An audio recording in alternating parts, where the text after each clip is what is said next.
G'day everyone, if you are looking at incorporating drone technology into your business, then this video is for you. My name is Aaron Rajamani from UAVISUALS and we are a drone and technology service provider based in Australia, and we live and breathe this industry. I'm so excited to be able to talk to you about how drones can greatly benefit your business. We have partnered with DJI Enterprise and we have an exciting 3-part series where we'll cover what you need to consider when starting a drone department, developing your drone fleet, and maximizing your data with the latest software on the market. We've been flying drones commercially now for close to 8 years, and we have seen the evolution unfold in front of us. From screwing on propellers to today, a powerful, foldable solution that takes less than 60 seconds to get in the air. Following this evolution of drones also comes the evolution of businesses, and we're noticing plenty of small to large scale companies onboarding drones as an integral part of their business.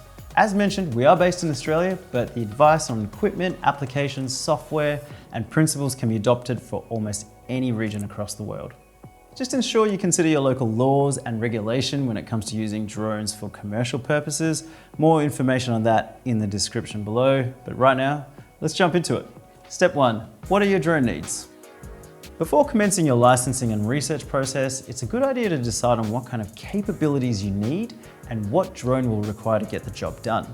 Do you need thermal capabilities to see temperature variations?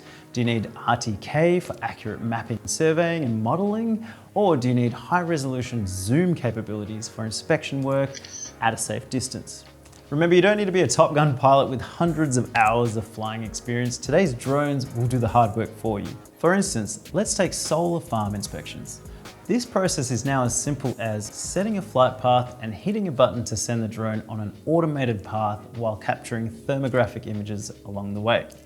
Taking it up a notch in weight, the M30 or the M300 series are larger aircrafts and have more capabilities overall, particularly with their weather resistance, dual battery solution, and versatility of additional payloads such as LiDAR, a higher megapixel camera. However, these come at a higher cost. Additionally, the type of drone you use may affect the type of license your pilots or business may require. So for example, if you're using a large drone like the M300 for LiDAR work, you might need to get a license in a different weight class, which is the case for here in Australia.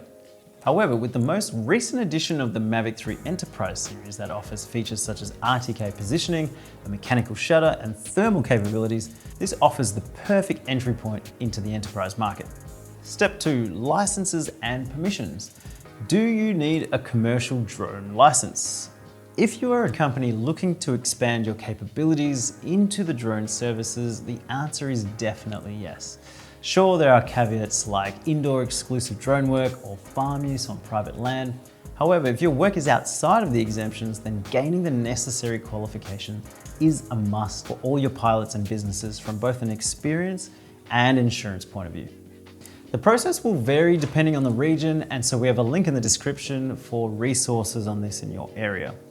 Before getting a license, another important question to ask is who is your chief pilot, or who will be in charge of the drone division? Who will be the person that all operations flow through for checks and approvals? It's important to know this before moving forward, as they will be the ones who will need to research and be up to date with the laws and evolving capabilities of the drone industry. This process can be a little bit daunting to begin with, so you may want to consider bringing in a consultant to assist in setting up the foundations.